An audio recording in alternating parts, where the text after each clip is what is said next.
Welcome to Bear Archery's Hunting 101 podcast, where hunters new and old come to learn and find inspiration from stories of hunts gone by. Everyone is welcome to enjoy the outdoor way of life, and there is no better time to start than right now. So let's head into the great outdoors with your host, Dylan Ray.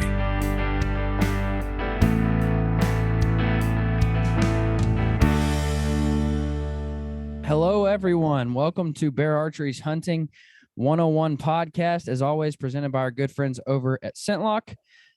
Something tells me these boys are familiar with ScentLok being up in the Michigan area, but really what sets ScentLok apart is the carbon technology for maximum odor absorption, and they've created a complete bow hunting toolkit in the BE1 series. You've got to go check out our friends over at ScentLok.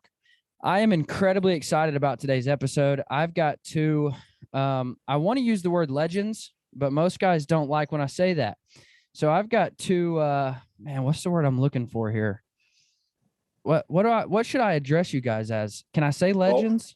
No, just Michigan bow hunters. Yep. Michigan bow hunters. Bow hunters, yep. All right, I'll say legendary Michigan bow hunters.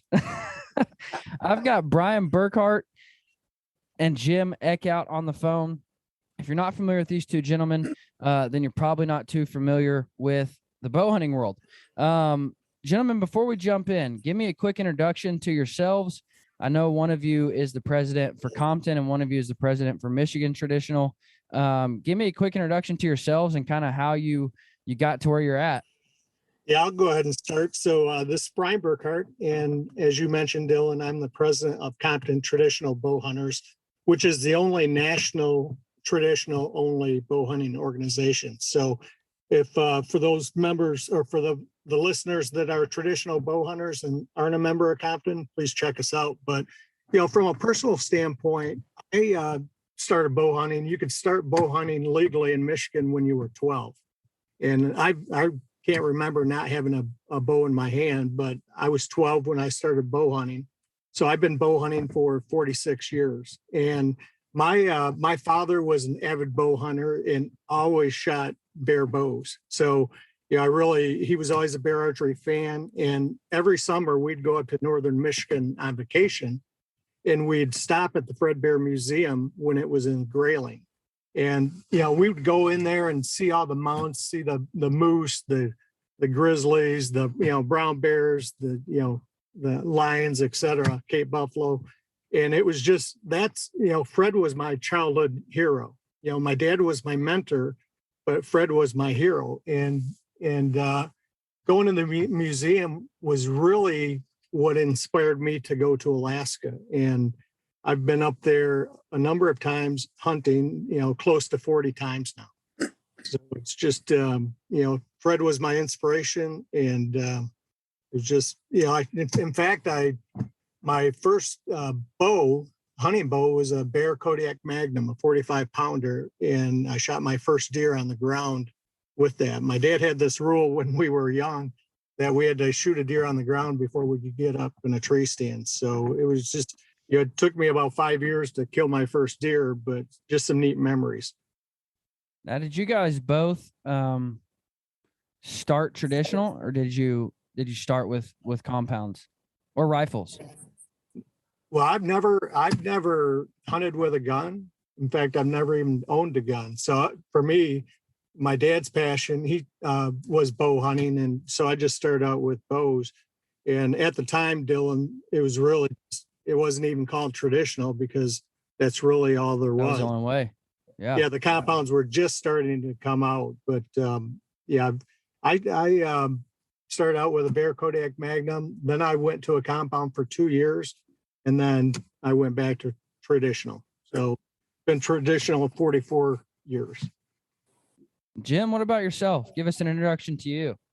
All right, my name is Jim Eeckhout, and I'm currently the president of Michigan Traditional Bow Hunters. And Bryan and I have been friends for, 10 or 12 years, but it's funny. We both grew up here in Michigan, and we both have real similar backgrounds. My dad was an avid bow hunter.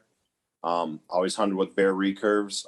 I started at a really young age shooting a bear bow, and I just kind of have always stuck with bear archery. when I was 12, it was kind of like same story as Bryan. We'd always go to the Fred Bear Museum because it was here. And I bought my first hunting bow just, that year. That was a hunting weight. And then I started bow hunt when I was 12.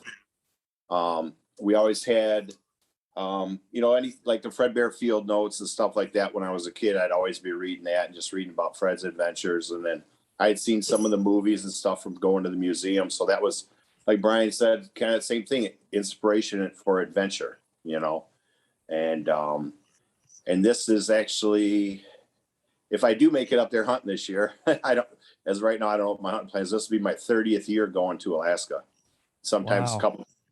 So, and so that's kind of my background. How many recurves do you have behind you there? I don't know. A few. I don't know if you guys are familiar with Dr. Warren Strickland. Yep. He's out of Alabama. Yeah. I had a video conference call with him one time, and we were in the middle of business and talking some Pope and Young business and our convention coming up. And I finally just said, all right, everybody quit talking. I've got to ask, how many recurves are in that room you've got there? And of course he's got, an insane amount of mounts all around him. But what caught my attention was all the recurves. And he said, I think last time I counted 312. And I'm like, golly. And he said, yeah, some are Fred Bear's bows that he hunted with. Some are signed by him. Some are, and I was blown away at the collection. And I left that call and I went upstairs and told my wife, see, I've always gotten rid of my compounds, just give one to my dad or my brother, or, whoever at the end of the year when I got a new one. And I told my wife, I said, I'll never get rid of a recurve no matter what. Because there's, a compound is a compound. I mean, it's a piece of machinery and it's, they function really well. But what I've learned about recurves is every single one of them is a piece of art. And, right. and even though, there's however many mass produced mag risers or mass produced Kodiak hunters or grizzlies, each one of them is unique and different. And the wood grain is going to be different. It's going to look different. And so I've decided I'll never get rid of another recurve. I gave two away in the beginning after I, upgraded and changed. I gave one to my brother and one to a guy that was building my deck actually. And I've already told her, I'm like, man, if I could just go back and get those two, because I don't want to get rid of any of them now. Hey, Dylan, that's really some good insight, and I learned from my dad. He would always, sell a bow to get the latest and greatest bear recurve. And then, when he got older, he was like, man, I wished I would have had all the bows I sold. So I have sold a bow, still got the first one that I killed my first deer with. And I don't have as many as 300, but I retired a couple of years ago and I started pulling out the recurves and I've got over 100 bear recurves. So it's that's awesome. Yeah. And I'm not a collector, but I just love them. At our last Pope and Young convention, where I was going through the silent auction area and I was bidding on a whole bunch of stuff. And I learned not to take my wife to convention with me because she was like, why are you bidding on all these bear recurves? You have 3 of them that you're shooting right now. And I'm like, sweetheart, these are, this was Glenn St. Charles's bow. And this was, whoever's bow. And so I was bidding on all of them. I didn't get any of them. I think Warren Strickland outbid me on all of them, but. So he had 300 in 309. Yeah. What are your current bows of choice from Bear? Well, right now I'm shooting the Bear Kodiak Magnum. Oh no, I'm sorry, I'm shooting the Bear Mag Riser right now, and then got a B Mag Riser on the way, as well as the new Kodiak. So. Yeah, I'm hunting with the 50th anniversary A-handle takedown right now. I've also been hunting off and on with the same as Bryan, the new mag handle. And I have a B handle I just got a couple weeks ago. I've been playing around a little bit with that and, got turkey season around the corner. So, but the main bow I've been hunting with for the last 2 years is a 50th anniversary takedown.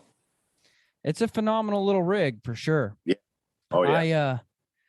I'm trying to think of who it was made for. I don't know if either of you guys were at ATA show this year, but they had one out front. It was for a giveaway, a raffle. It was a 1-of-1 bow, and it was one of the takedowns, and it was absolutely gorgeous. And I bought a couple tickets, but I didn't win it. So Yeah, my favorite bear bows are the takedowns, and then the 59 Kodiak. Those are my two favorites. I told myself that no matter what, I wasn't gonna switch from the mag riser. It was just shooting phenomenally, and I loved it. And then I got the Kodiak Hunter, and I've fallen in love with that bow. It's everything that I want. It shoots great for me. I shoot it way better than I shoot the mag riser. I don't know why, but I do, and I've loved it. I know a lot of it has to do with the grip, and it's all personal preference. But if the grip really kind of speaks to you and fits your hand well, that can make a big difference in your shooting. Yeah, and I have learned. So I've had a lot of people asking me what I thought about the Kodiak Hunter, and I haven't gotten a chance to really speak to it yet. But I have learned that, and this is all personal preference, so don't let this deter anybody away from going the route of the Kodiak Hunter. But the grip for myself is very finicky. Like I have to consciously think about my grip all the time, whereas the mag riser just fit my hand a little better, so I didn't have to think about it as much. But I was having a lot of trouble tuning the Hunter, and come to find out it was just really finicky on my grip. I have to really consciously, I don't want to say alter my grip, but work the grip in just right every shot. And so that's my only downfall of the Kodiak Hunter at this point. But again, that's just me. So don't let that deter anybody from purchasing it. Yeah, you've got to definitely be comfortable with the bow when you grab it. And that makes a world of difference. When they did the unveiling of that 50th anniversary, Bryan and I were there in Kalamazoo, Michigan. And as soon as I grabbed that, I knew I had to have one. And just like you said, it just feels right in my hand. And I've shot a bear takedown for probably close to 30 years now. A B riser for quite a while. And then I went to an A riser, then the new 50th anniversary. And it's just, wow. As soon as I grabbed it, it's like, yeah, this is it. So, yeah. So before we dive in, I really want to get to the bones of this tribute hunt and kind of walk through the story of that. But before we dive in, I'm curious to know, and I usually ask this at the end of the episode, but I want to ask it at the beginning. With Fred Bear being big on his field notes, I always ask my guests, what's one field note that you've taken over the years to make yourself a better hunter with? Something I can take and put in my back pocket, the listener can take and put in their back pocket, and make themselves a better hunter with.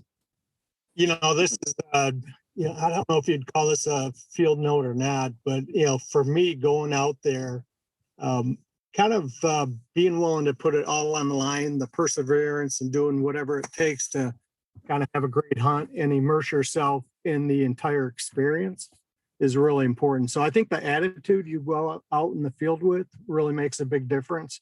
And if you can really just enjoy the experience, I mean, everybody wants to kill a big animal, but it's not necessary if you're really out there with the right attitude, enjoying the entire experience. Yeah, I would have to say about the same thing. It's not really from the field notes, but I've always, just strive to do the right thing when you're out, you're hunting, and just take in the whole experience. And it's not about getting an animal.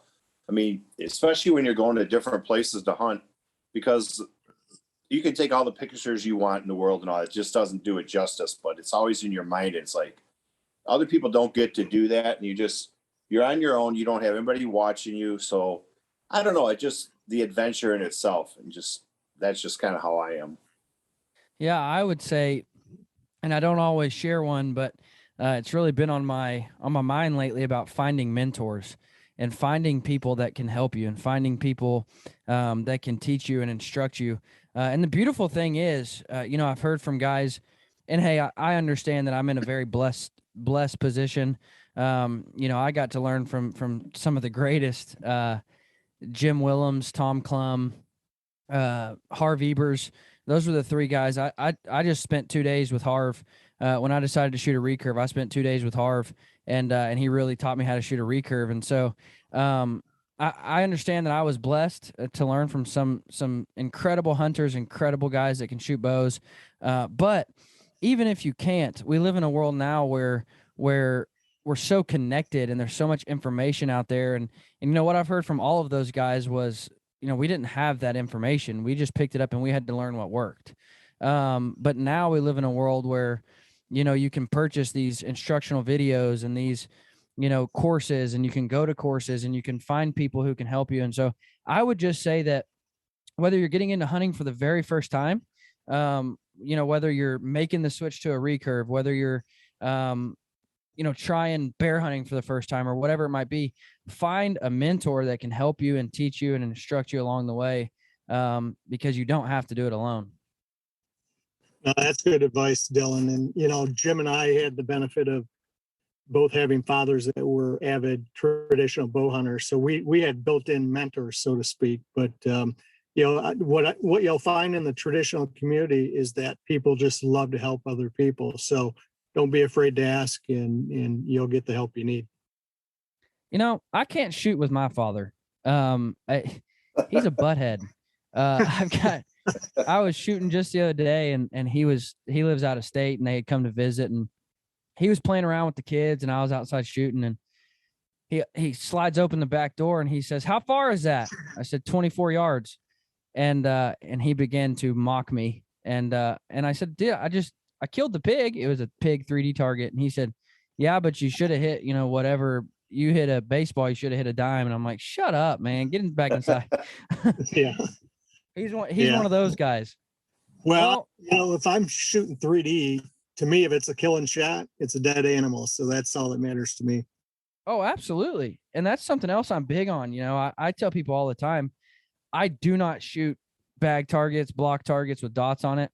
I shouldn't say that. 98% of what I shoot is just 3Ds, because I don't care if I can hit a spot. I want to know if I can pull back and kill the animal. Right. And so I don't practice a lot on bag targets, and I don't let my wife either. I'm like, "Sweetheart, I don't care if you can hit a bullseye. I need to know if you can pick a spot on the animal and shoot it and kill it." Same with my kids when they get enough to shoot. That's just, if we're hunters, let's practice to hunt. Makes sense. Yeah, I agree with that. Anytime I'm usually going on a hunt, I try to get a target of the animal I'm hunting and practice on that. Just, I know it's like mental preparation, Oh, you're absolutely right. No, 100%. I've got 9 3Ds in the backyard, and when it gets close to deer season, the others go away, and I say, "Sweetheart, we're only shooting that one. Shoot that one a lot. Don't shoot the hog or the antelope or the bears. I need you to pick a spot on the deer in the deer's kill zone and kill the deer." And so you're 100% correct. But let's not waste any more time. Let's get into this tribute hunt. I've meant to have you guys on for a long time. Alex been telling me I need to for a long time. And just so you guys know, if you've ever wondered if Alex speaks bad about you, he holds you both in high regards, and he says you're two of the best. So I've been incredibly excited to have you guys on. It's just one of those deals where I slacked, but we're finally getting around to it. And so I'm incredibly excited to talk about this hunt. You named it the tribute hunt to commemorate or honor the 1959 Little Delta hunt that Fred Bear went on. Walk me through kind of the idea behind this. Like, what sparked this? Yeah, here's how it happened, Dylan. I was actually, it was in 2019, and I was on my way to work, and I was listening to the Fred Bear Field Notes podcast. And the episode was recapping the 1959 Little Delta hunt. And it just, I was driving, it just clicked. I'm like, wow, this is going to be the 60th anniversary of that iconic hunt. And, I thought to myself, I'm like, how cool would it be to go up there and go with original Bear 59 Kodiaks and original Bear razor heads and go moose hunting. So, I called Jim. I already knew Jim was a big bear archery fan, but I called him. I ran the idea by him. And I think it took him maybe a half a second to say, "I'm in." Not that long. That's kind of what kicked it off right there. He said, "No, it wasn't that long. Don't act like I hesitated."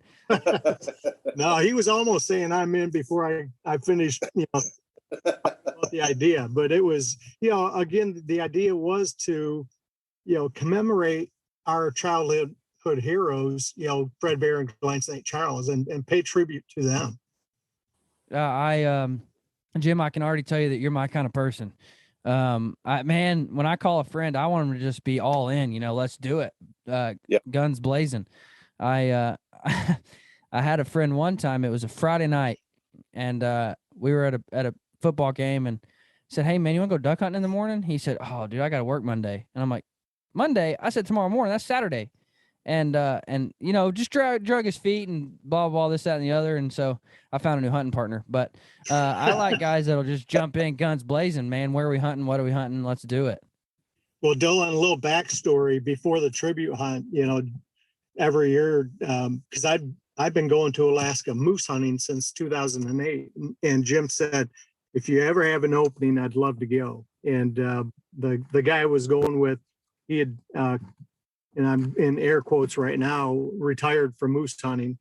And so I asked Jim and he said, I'm in. And then the tribute hunt was kind of the first year that Jim and I hunted together.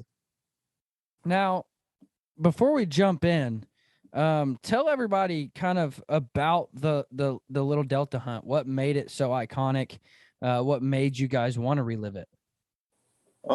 I don't know. I think it gets back to the field notes. And like Brian said, when we were younger, seeing the films and stuff. And once you read about it and you read the whole history, even when Glenn came out with the Bows on the Little Delta book, and you read the backstory on how Glenn found that spot. And then, Fred Bear wanted in on it. He invited Fred the next year. And those guys were just kind of like trailblazers. That was all new. That's before the guide requirements and everything. So it just was overall exciting adventure. I mean, the stuff that those guys were able to hunt and accomplish in that time, and several world records, not that it's all about that, came off of that hunt from different hunters at the time. And I don't know, to me it was just always, everyone, like, I love Kodiak country, I like all the bear films, but it always came back to, I always like to watch a grub stake bow hunt that showed that hunt, or read about the 59 hunt, the Little Delta hunt. So that was me. That was my personal thing. And I know Brian and I kind of had talked about that, and it's kind of his deal too. Yeah. I mean, real similar answer to where Jim was. It is about adventure. Just picture yourself being up there on the Little Delta River in a trapper's cabin. One of the, to Jim's point, Fred ended up shooting what would become the world record caribou at the time. And then Bill Wright ended up shooting the world record moose at the time. So just, I think 14 guys were actually on the hunt. Brought in 3,000 pounds of gear, which is amazing. Oh. Jim and I could only bring in 50 to 75 pounds a piece. Yeah.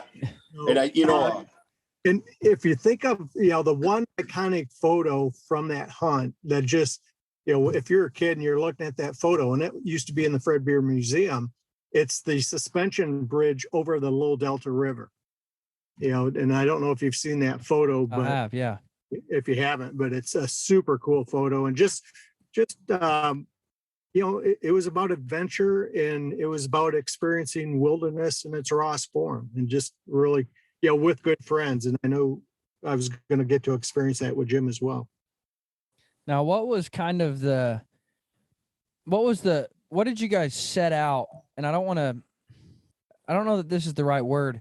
What did you guys set out to accomplish? What was the end goal of the hunt? Obviously to harvest animals, to kill animals. But what was the tribute part of it? What was the goal, if that makes sense?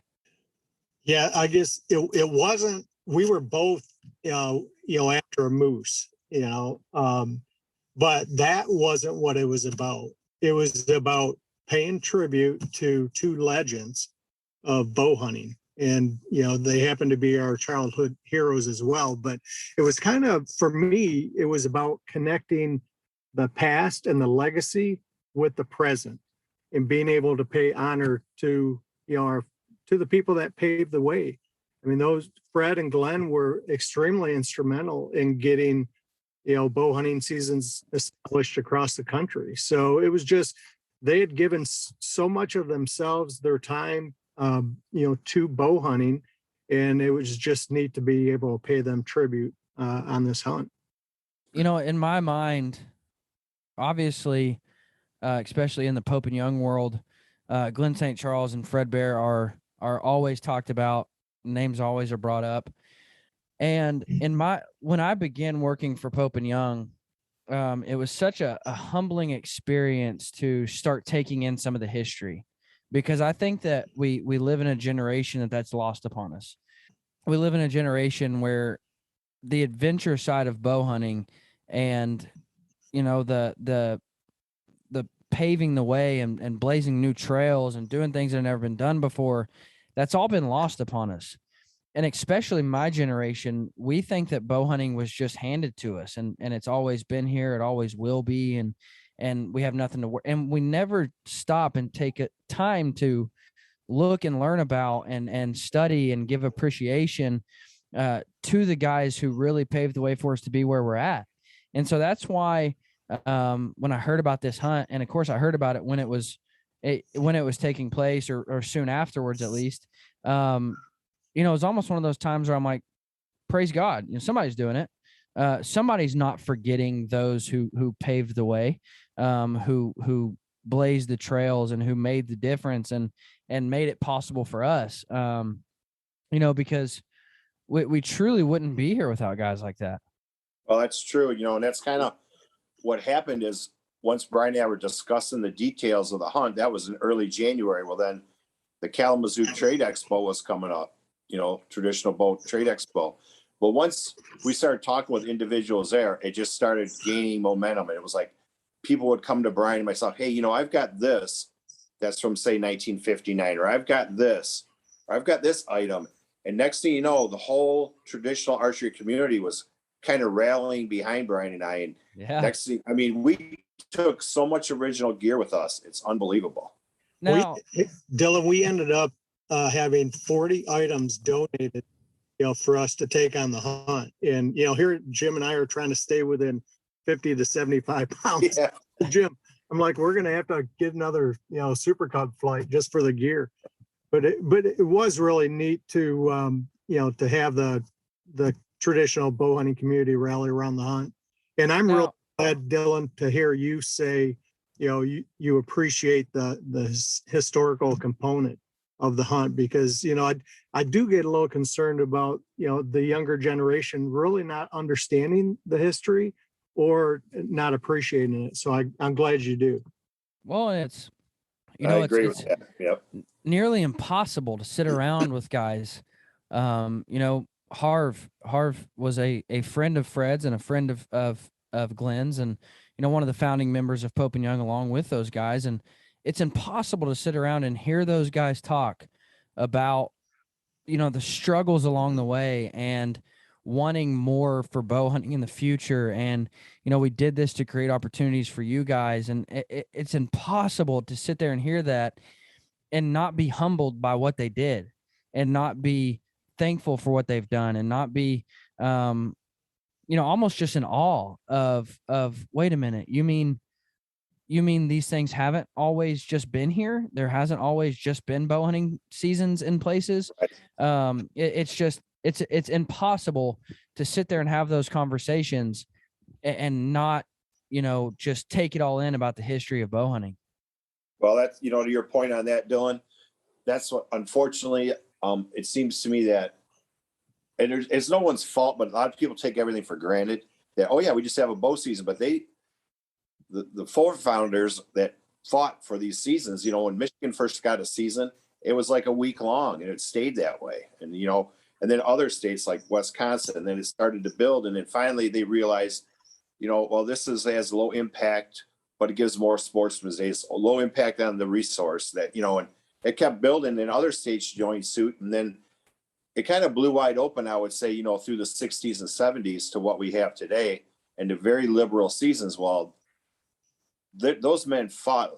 They gave, like you guys said earlier, gave up all their time. They fought and fought, and they went to, you know, state legislators through their Department of Natural Resources, fought and fought to get what we have today. So it's sad to think that some people take it for granted and they don't know the history, but really took place, you know. Yeah, and their money. I mean, mass amounts of money donated. And their time away from their families too, and stuff to fight for what we have for future generations, you know.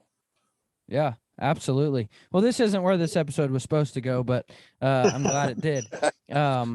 But now I know I'm not going to get this right, but wasn't it something to where all of the bows, all of the arrows, there was something to where everything was from the 59, from 59? Is that correct? Well, Dylan, we had a bunch of stuff that was period correct. Not all of it was from 59, but I'll give you a couple examples. We both, Jim and I both went up there with, Bear 59 Kodiaks. And I had to purchase mine because it's hard to find one in moose hunting weight that somebody would be willing to sell. And I had a bunch of people saying, "Hey, I'll loan you mine," but I'm like, oh, if I kill a moose with it, I'm going to need to own that bow. So yeah, I had a friend that sold one to me, and Jim had one restored. But we also had 59 Bear Razorheads, and one of the things, you're talking about the history. I reached out to Suzanne St. Charles to have her make arrows for Jim and I that replicated. She makes beautiful arrows. Yeah. And what we wanted ones that replicated what Fred Bear used in 1959. And so, she made those arrows for us, and that in another really neat piece of gear that we had up there is we had Fred Bear's personal bolo tie. So Jim and I have a friend that owns that bolo tie now, and I asked him if we could take it up there, and he was like, "Oh, I don't know, that really means a lot to me." And he said, "But you know what? This is a really cool hunt. It deserves to go on that hunt." He said, "But I'll tell you what, Brian, if I need the GPS coordinates, because if you get eaten by a grizzly, I need to be able to get that bolo tie back." And, hey, John, thanks for caring about me. Yeah. But we had a ton of neat gear up there. We had Jim, I guess, go over some of what you had up there. Well, we had I had an original camo jacket that came out in 1959, and I ended up getting it from the same person we were just talking about. Suzanne actually made our flu arrows, Brian, remember, with some of Glenn's original feathers from then. Yeah.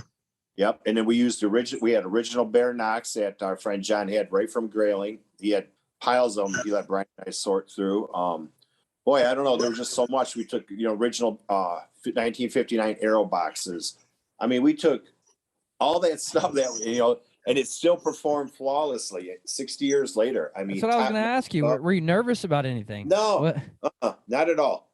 We've been shooting them all summer. Everything worked flawlessly. And I never even really gave it a second thought. Like Brian had mentioned, he had bought that 59 in a moose hunting weight, and I couldn't find one. Well, I found one on, I believe it was eBay. But the guy's like, "Yeah, this bow's pretty rough." And I looked at it, and something just grabbed me. I go, "Wow, this is like 58 pounds or whatever." But I knew it needed to be restored. And I thought, he goes, "This could either get thrown in the scrap pile or the burn pile, or it can be restored."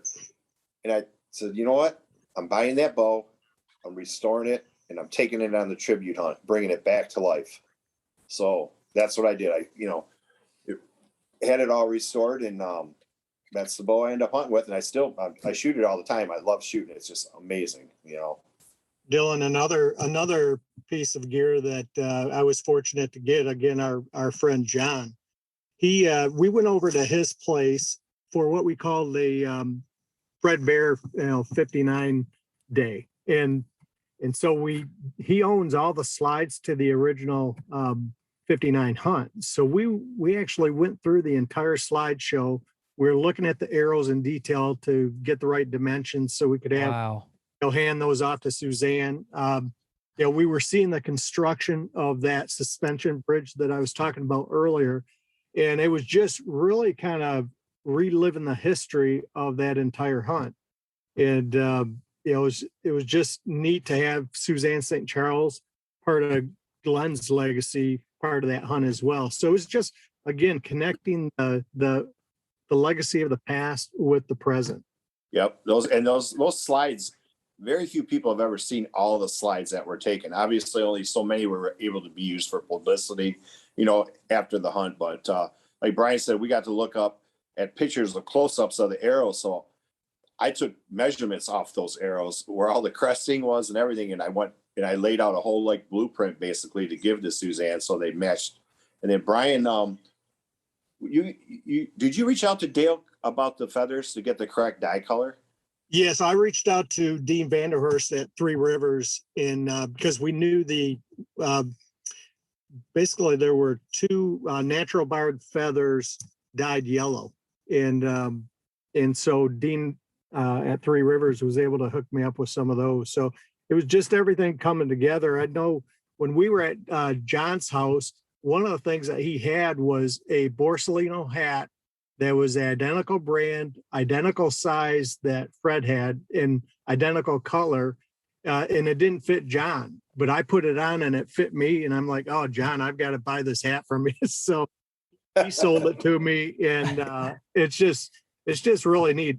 Dylan, I can send you a photo of, me wearing the hat, with the packing out the moose and all that. But it was just, you felt like you were putting on the uniform that they had when they were going out in the field in 1959. And it was just some really good mojo with the entire trip. Yeah. We had even original 59 quivers we used. Really? Oh yeah. Yeah. That's cool. Yep. That is very cool. And we had the vintage, it was called the Fredbear knife kit, but it had the sheath, it had the Fredbear knife, it had the file and the stone. So Jim and I both had, that up there as well. But it's just collecting all the, I love the planning portion of a hunt. With this, it was even magnified. Oh, it was over the top. Oh yeah. But it was so much fun. Yeah, especially with everyone, like Bryan said, 40 different pieces were donated. So probably 40 pieces were donated by like 38 people or whatever it was. It may have been 40, I don't know. But then, like I said, word just spread, and it was just like everyone was just enthralled with what we were doing and in awe of what we were trying to pull off. But it was never about getting an animal. It was just about the experience and paying tribute to Fred and Glenn.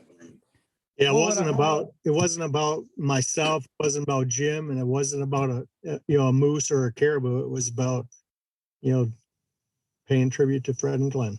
Well, and what I like most about it is it wasn't about publicity. It wasn't about, what can we do? What's a big project we can do to make people, excited or rally around us or, whatever. It was just a project that was so special that people did.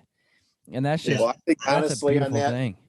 Well, honestly, I think, if Bryan would have ran that idea past me and we never went to Kalamazoo and we never got everybody involved, we would have still done it. Just for our own satisfaction that we did this. That's incredible. I've got a ton of questions, but before we move on, I have to give a quick thank you to our friends over at the John V. Mesh Memorial Scholarship.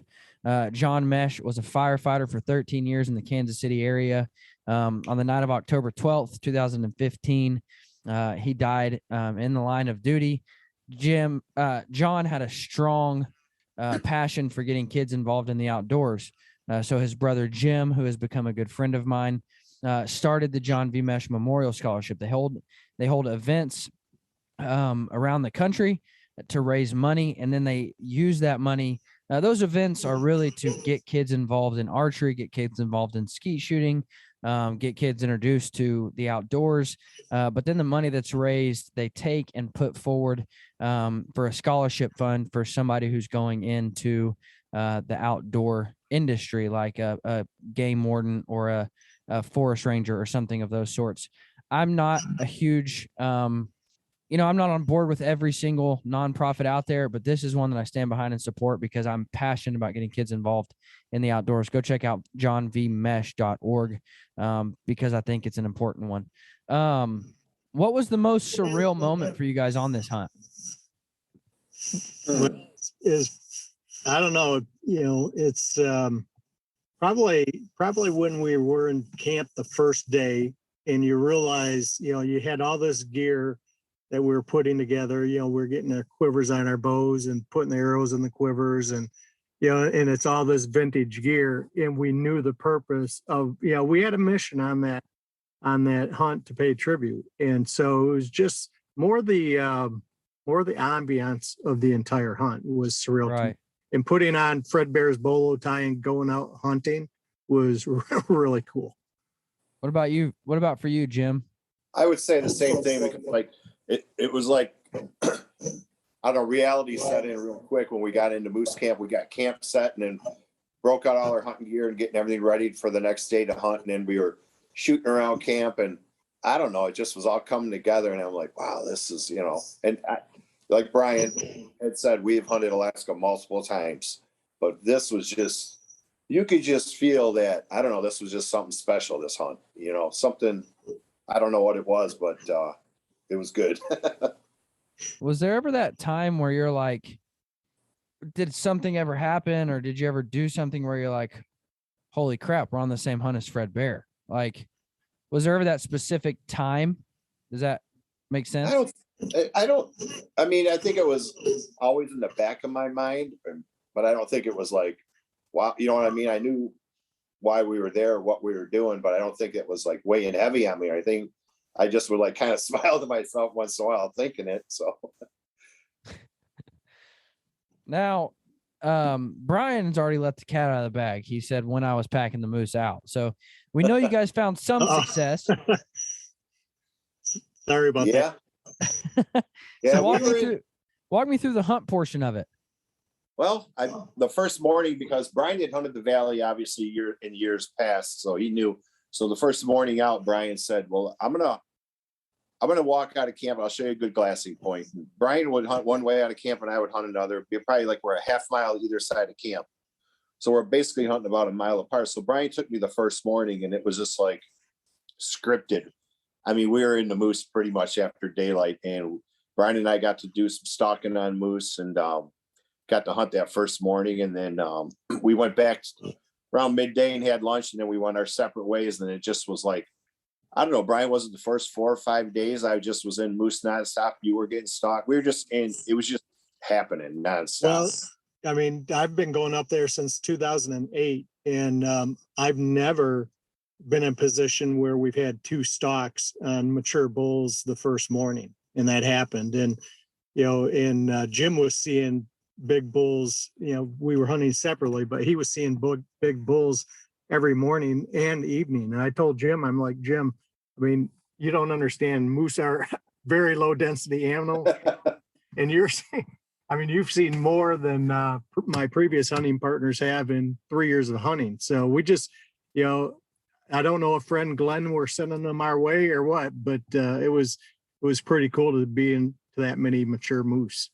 Yeah, we were definitely, and I know they're low density, haven't hunted them in the past, but like Bryan said, they were just, I think that by the time the hunt was over with, I had over a dozen stalks easily, but I don't know if it was 4th or 5th day or 6th day I came into camp, and we would always meet midday for lunch.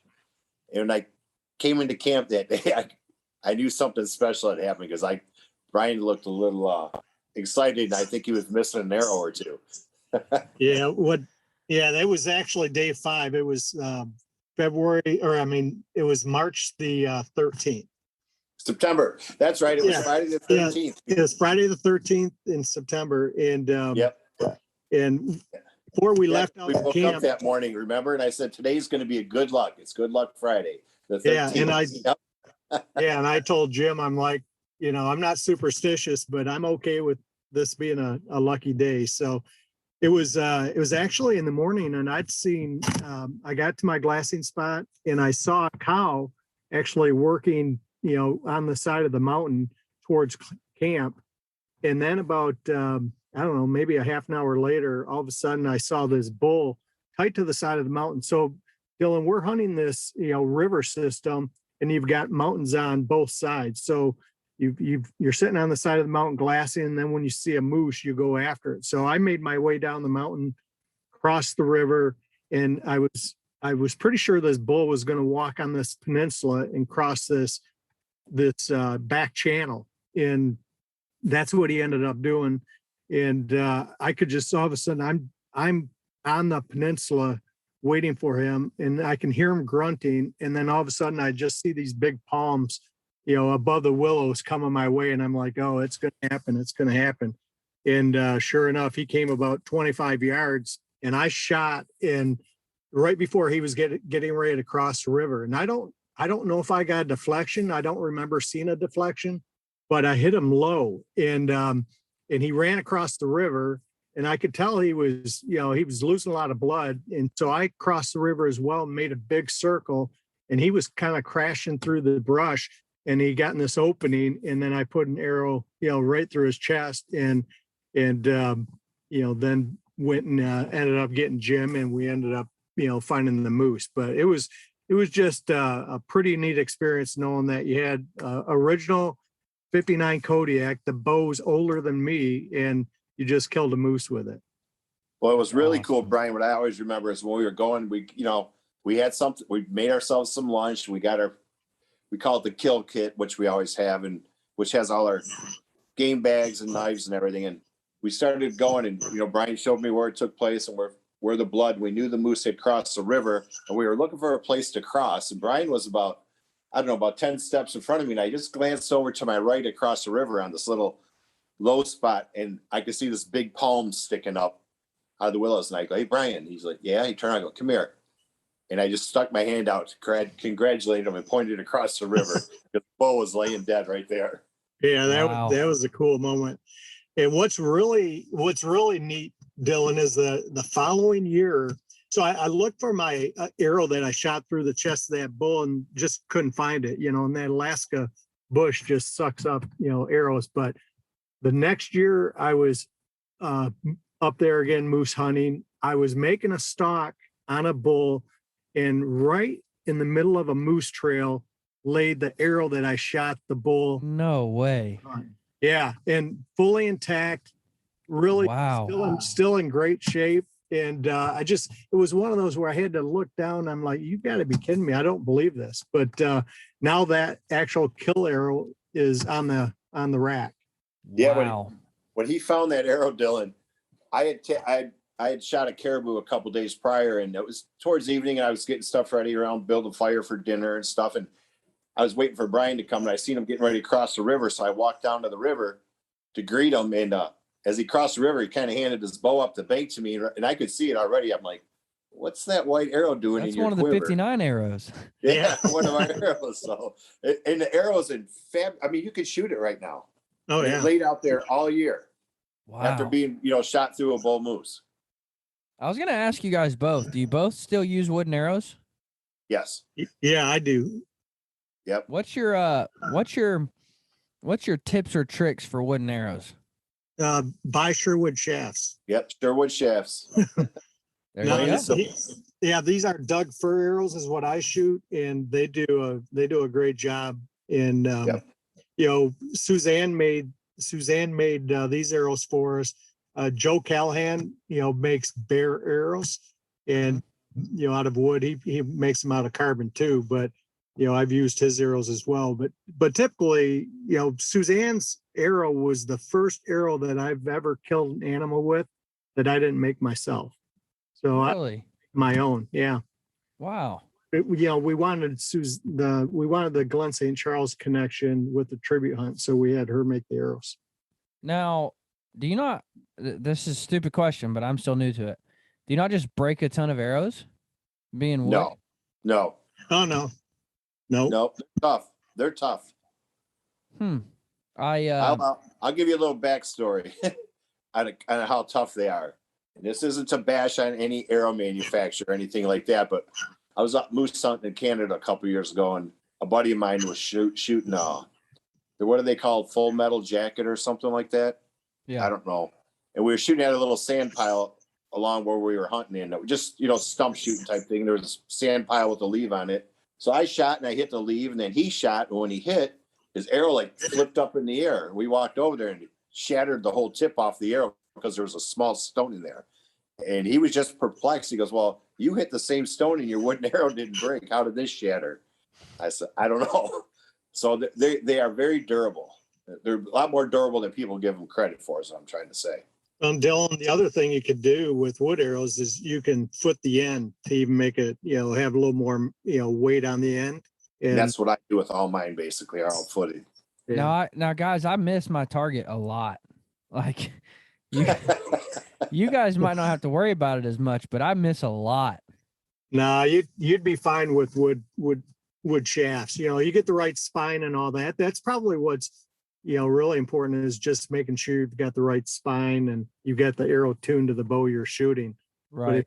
But if you get the right, arrow set up with your bow, wood arrows, I mean, I've had no problem with them. I've shot them for, like I said, 40, 46 years. I used to shoot aluminum back in the day. So, close to, call it 45 years. Yep, I've always shot wood except for like a year and a half. I switched to grizzly sticks, shot a few animals. I went right back to wood. So I'm like with Bryan. I've always shot wood. Originally, I shot original bear arrows. That's what I started hunting with, and I shot those for years. Original grayling bear arrows. So now, one more question for you. You guys have mentioned the razor head. What's your thoughts on the new bear head that was just released? Well, Alec, we were with. I'm sorry, Dylan. We were with Alec at Fred Bear Day, so we were talking about that, and he's going to send me some just so I can try them out. But we were at the Kalamazoo Trad Bow Expo, and Neil was showing me the modularity of that system, and it looks really cool. But I just want to try it out. yeah, it seems pretty neat when Neil, like you said, when Neil was showing us the whole system. It's very universal. It'll work for anyone, and how you can change the weight and everything. So I think it's gonna be pretty neat. Yeah, I'm excited to try them for sure. So we've walked through Bryan's success. Did you kill a moose on the 59 tribute hunt? No, I did not. I had multiple opportunities. A couple days after Bryan killed his moose, we hunted together that day, and ended up getting in on a big bull. We called him in at least, how many times was it, Bryan? At least 3 times? 3 times, yeah. Yeah, and it was like, this went on for several hours, and then finally when it seemed like he was just going to go the other way, because it just never happened, and we'd make big circles, back up the side of the mountain, we would run, and we'd sit there, and 45 minutes later, he'd show back up, or a half hour later, and so finally on the last attempt, we thought he had snaked by us and snuck down the center of the valley. We're kind of walking back, go up to the glassing point, and I don't know if Bryan just turned to say something to me. He was ahead of me, and he's like, "Jim, he's right behind you." He was coming back. So it was like a scramble, and Bryan had found a shed antler, a smaller shed antler. So I said something about calling. He would be raking that antler, and that really agitated that bull, and he started working his way, and I kind of got set up, and it was just like a gorgeous day, not a cloud in the sky. And I figured the bull was going to cross on my right, and he kind of hung to the left at the last minute. And when he stopped, he kind of knew something was out of place, and I was kind of like kneeling on one knee there. And he was probably like 20 yards. Hey, Jim. Yeah. Jim, let me kind of share my experience here, because this is a very vivid memory for me. Okay. But what happened, Dylan, is the bull, he ended up being basically hanging up. And so what I did is I took that shed antler, and I would cow call, and then I'd rub that antler, and I'd keep working my way away from the bull. So almost like I was taking the cow away from him. Yeah. That's when he committed, and he started coming in. Right. Yep. And I'm just seeing this bull getting closer and closer, and I'm seeing Jim starting to put tension on the string. And then I see Jim pull back, and I didn't actually see exactly what happened, but Jim, I'll let you take it on from there. Yeah. So the bull I thought he was going to go to my right, because Bryan was back behind me, I don't know, 50, 60 yards to my right. And the bull was heading that way. And all of a sudden he kind of hung to his right to come across in front of me to my left, which was okay, because I'm a right-handed shooter. Then he kind of stopped, and I was like kneeling next to this, like a spruce tree that was probably, I don't know, about 8 or 10 feet tall. And it's like the sun shining on me. I kind of stuck out apparently. And he kind of stopped, and he swung his head and looked right at me. Well, I said, well, it's now or never, because all my life hunting whitetails like crazy. They're jumpy. They're going to bolt. I'm hunting a moose. They're not, like Bryan always says, everything a moose does is very deliberate. So in my whitetail brain, I drew back and shot way too fast. And I shot right over the bull. Oh. And Bryan didn't know that at the time. No, I came running. Yeah, I came running up to Jim, because I saw him shoot, but I couldn't actually see I lost vision of the moose at that time. So I ran up to Jim. I'm like, where'd you hit him? And he's like, well, I missed. And I said, Jim, how do you miss a bull moose at 20 yards? And I said, it's hard when you're in the middle of a heart attack. And, but the bull, didn't really go. We watched, actually, Brian filmed the bull walking off, and so that was kind of the end of that day. And then I had numerous other stalks. I mean, I would literally have bulls sometimes 10 yards in front of me, but they'd be facing me directly on in the brush.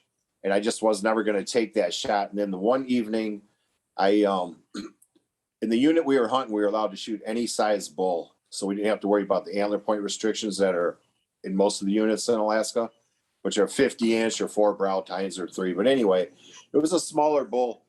And I started calling, and he came towards me, but he was like feeding, and he'd get interested and come towards me, and he'd feed a little bit and he'd get interested. Well, finally he starts walking down this moose trail that I'm just off the side of. And he literally walked right up to within like maybe about 5 yards tops, but he's again facing me. And I just said, well, I'm not going to move. I'm just going to watch him. I'm like leaning against this big, what was it? It was like an aspen. So he kind of turned and he walked into the willows and started feeding. When he circled around, I said, well, there, I've got a perfect broadside shot at 20 yards. Little opening in the willows. I can put the arrow right through there. Arrow almost got there, caught a branch, and it ricocheted right underneath of him. He kind of just jumped and looked at it and didn't know what it was and continued feed deeper into the willows. And I just could never get another shot at him. Now, going into this, I can see it going either way. What was your kind of expectations for the hunt? Was it because I could see it being, hey, I want to shoot any bull that comes out because it's special, or was it, I want to commemorate this with a big bull and hold out for a big bull? Well, for me personally, that was never an idea that crossed my mind to shoot a big bull. I was going to shoot the first legal bull because I'm not a trophy hunter. I love, I like the experience and about the meat. Do I want to shoot a giant bull? Absolutely. But it's just when you get in that close to those animals, they're just magnificent. So it doesn't matter to me if it's a paddle horn or a 70-inch bull. They're amazing animals. And to spend time with them and do those, stalk after stalk, that was a success in itself to me. I didn't need to actually kill an animal to have a great hunt. Yeah, again, it was more about the entire experience and paying tribute and celebrating our heroes than it was about any moose.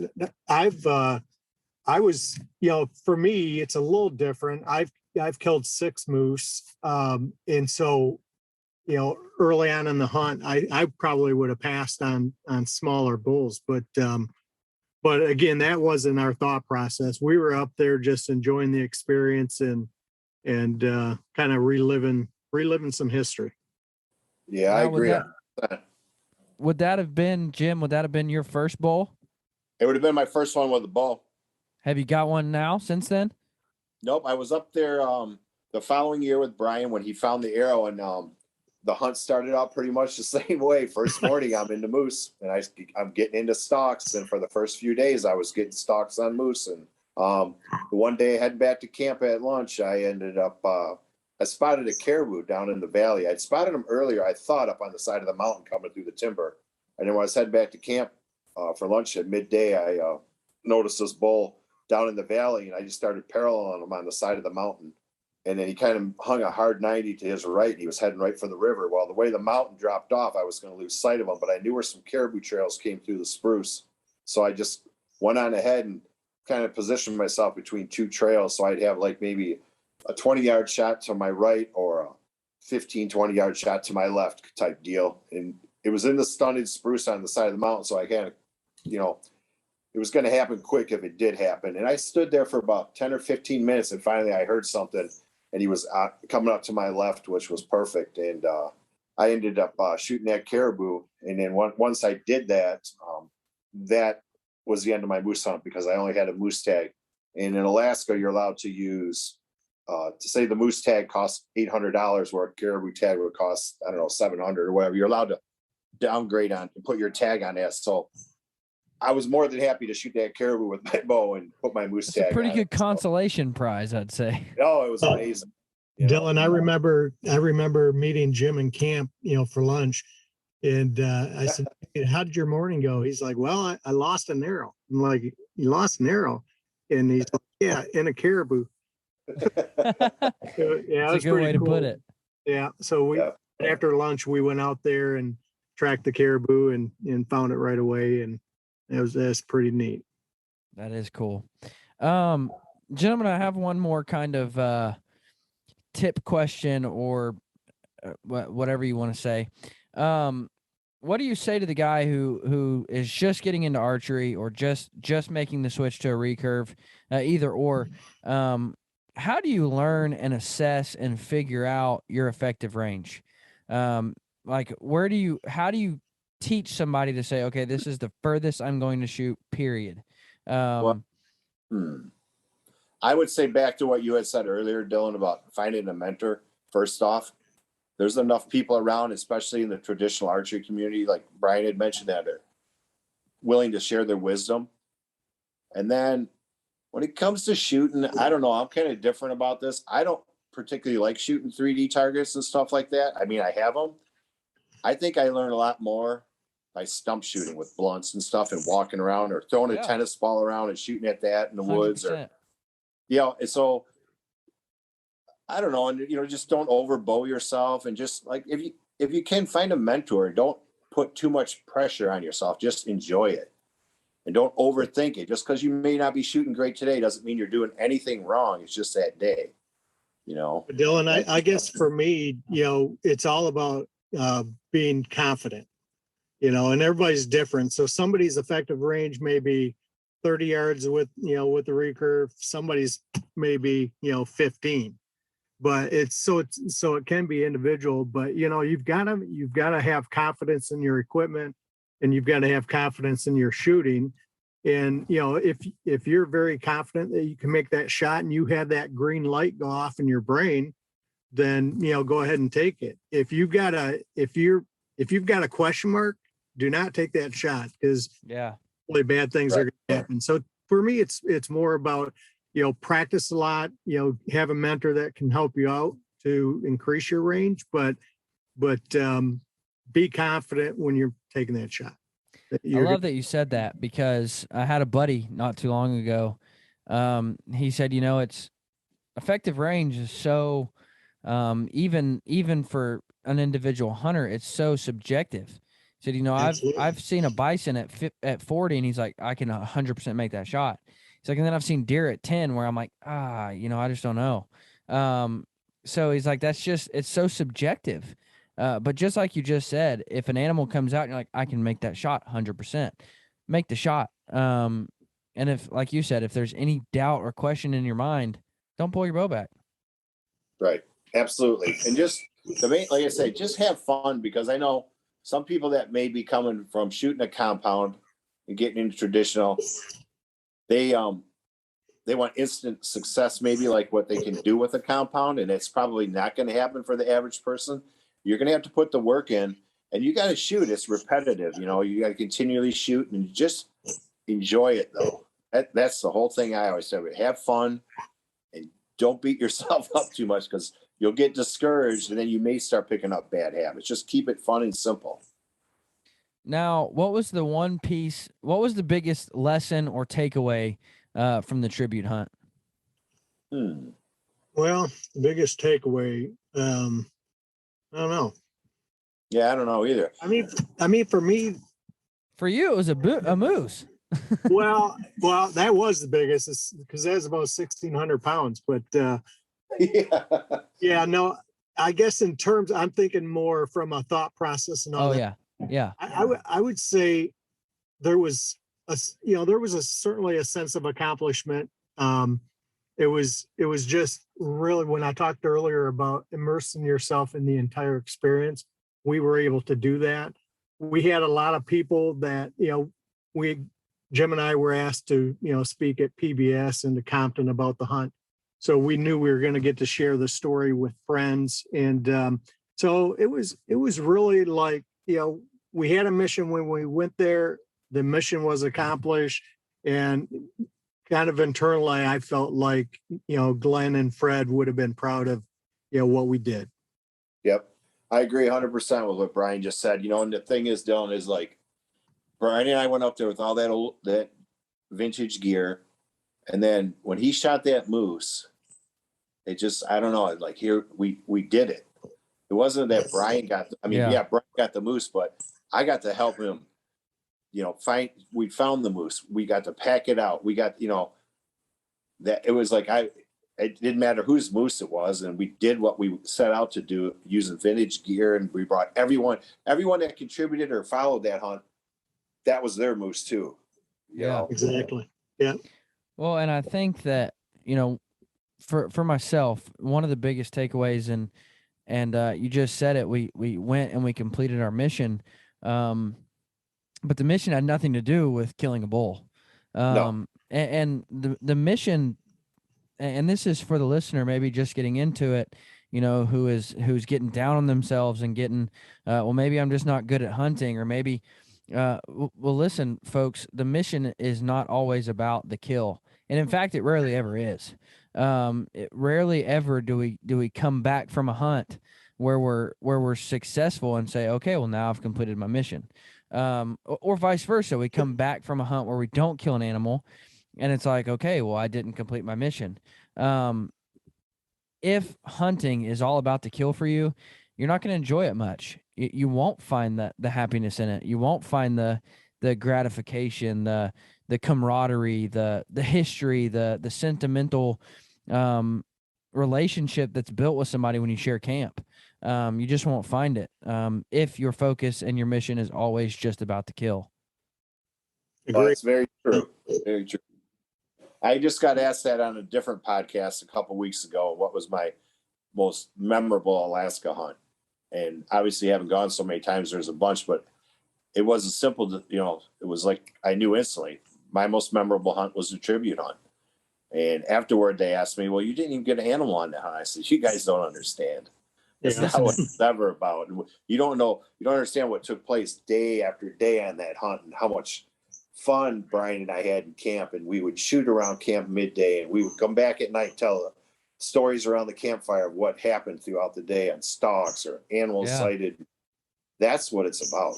Was it just the two of you, or did you have anybody else? No, just the two of us.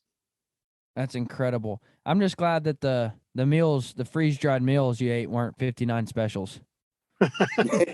No, I mean, and I'll tell you what, Dylan, though, when we did get the moose, we brought back the interior fillets, and we had those in camp, and we were way overserved. Yes, we were. Days in a row. And it was just, we were happy to be off freeze-dried food. So I'm sure. Guys, I just want to thank you so much for coming on. It was an absolute honor. I'm glad I finally got to ask somebody about wooden arrows, because the only situation I found myself with in wooden arrows, I got to tell you guys this. We were going on a hunt in South Texas, and we were going to kill anything that moved. I mean, if it took a step, it was going to die. Hogs, javelinas, deer, everything that we saw, it was fair game. Well, leading up to this hunt, it started off going to be me and Alec and our two dads going on this hunt, and our dad's stuff happened, and so I ended up calling some buddies, and so we made this just kind of a group hunt, me and some friends and Alec. And Alec brought this beautiful recurve and some beautiful arrows that Joe had made. That's his name, right? Joe Callahan. Yeah, that Joe had made for this bow. Gorgeous arrows, and I was hunting with a recurve all week, and so I was playing around with Alec's recurve, and I shot and I missed completely, and there was a big rock pile behind the target we were shooting at, and I just blew that arrow to smithereens. And I just looked at Alec, handed him bow back. I'm like, man, those arrows are real beautiful. Like they're super pretty. And so he came with 6, left with 5. But that was my only experience with wooden arrows.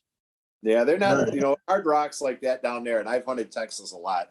they're not very forgiving. I don't think pretty much on any arrow, you know. Oh no, it was a huge rock pile. Like if you miss the target, you're hitting a giant rock pile. And it got to the point too where I was like, well, Alec, I would go in there and find the tip and everything, but we've killed 4 rattlesnakes since we've been here, so I'm not going and crawling through a rock pit to find your arrow, dude. I don't blame you. I'm sorry. He can get more from Joe. Yeah, Joe makes more arrows. So, gentlemen, thank you so much for coming on. Before we go, Brian's already thanked him once, but I got to give a quick thank you to our friends over at Three Rivers Archery, the absolute powerhouse in all things traditional archery. Same day shipping, largest in-stock selection of traditional archery equipment. So whatever it is you need, quivers, arrows, bows, whatever it might be, finger tabs, you've got to go check out our friends over at Three Rivers Archery because they will have it. Gentlemen, thank you guys so much for coming on. It was an absolute honor to have you guys. Guys, thank you for listening. Y'all have a great week. Thanks, Dylan. Thanks, Dylan.